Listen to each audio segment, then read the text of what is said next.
is the 77 WABC minicast. Sunday morning. With us today is Congresswoman Nicole Malliotakis. And, well, Nicole, give us what's on your mind on a Sunday morning. Well, good morning, John, and thank you for having me. This week we were with President Trump, and President Trump spoke to our Republican conference and reiterated his desire to pass the Save America Act, which is critical legislation to safeguard our elections, and vast majority of Americans agree. It's upwards of 85% of Americans who say that they want to have voter ID in our elections. And so, we passed this bill out of the House, and we continue to demand that the Senate find a way to bring it up for a vote, because everyone should know where their elected official, where their senator stands on this important bill.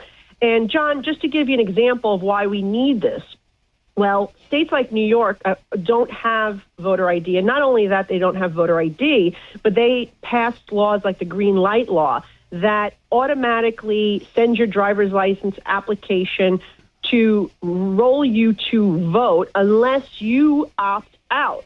Now, with them giving illegal immigrants driver's licenses that have no differentiation, by the way, if you look at the driver's license, it's the exact same. There's nothing that says that this person is a citizen or not. They go and forward that application unless the person says that they're not eligible to vote and they're not a citizen. But, you have to assume not everyone's going to understand English that thoroughly. Number two, you have to that they understand the legal disclaimers on that document. And so, I had brought this up when we debated that legislation. Why is there an automatic enrollment? Why is there not an opt-in, or at least that would be necessary? But lastly, they shouldn't be doing it at all if they're going to allow illegal immigrants and non-citizens to have driver's licenses in the state. And that is why a real ID, why a passport is necessary to safeguard America's elections. Agreed. But why? I don't understand why the Democratic Congress people are not voting for it. Well, look, everyone can make their own assumptions. What I will say, John, is this is not the first time we don't see Democrats vote for good government policy, good election integrity measures.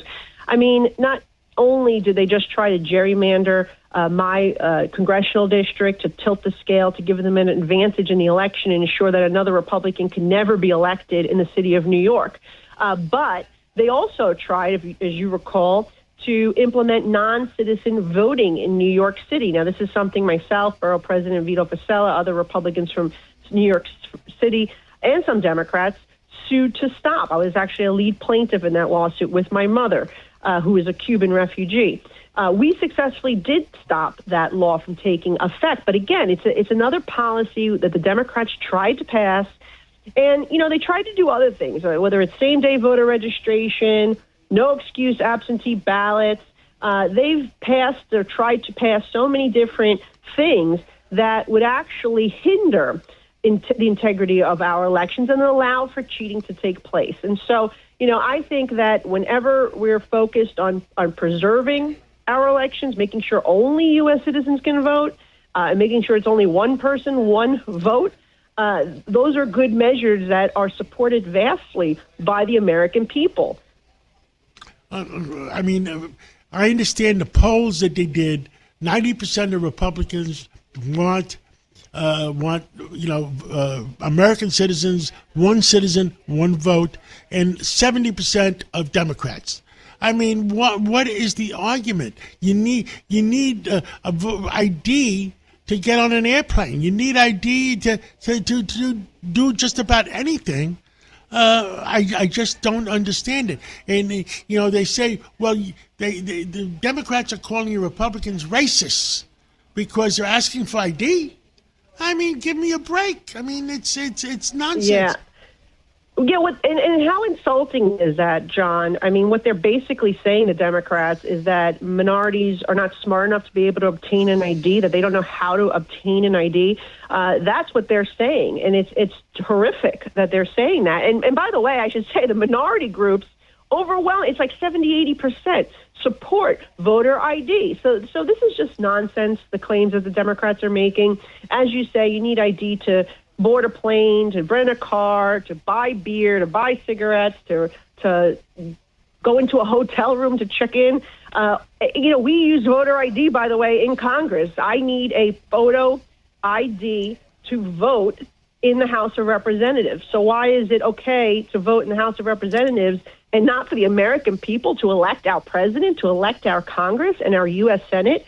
There's no excuse for it, and the American people know it, and they know that the Democrats are the ones that are blocking this from becoming the law of the land. And it's absolutely shameful and unfortunate, but we're going to continue to push ahead and fight for the integrity of our elections. And hopefully, we win some of these battles. Like we said, we won the redistricting the other day to preserve our map when Democrats tried to tilt the scale and steal our congressional seat on Staten Island and Brooklyn. We won, and we stopped non-citizens from voting in New York City's elections. Every now and then, the good guy wins. Actually, we voted to stop political gerrymandering in the state by public referendum. So we've done all these things, and we're going to continue to fight to preserve the elections where we can. But people need to call their U.S. senators and demand that they vote for the Save America Act. I agree with you 100%. Thank you so much for coming on this Sunday morning. And one American, one vote. It's the fair thing to do, and we want fairness in America. Thank you so much. Thank you, John.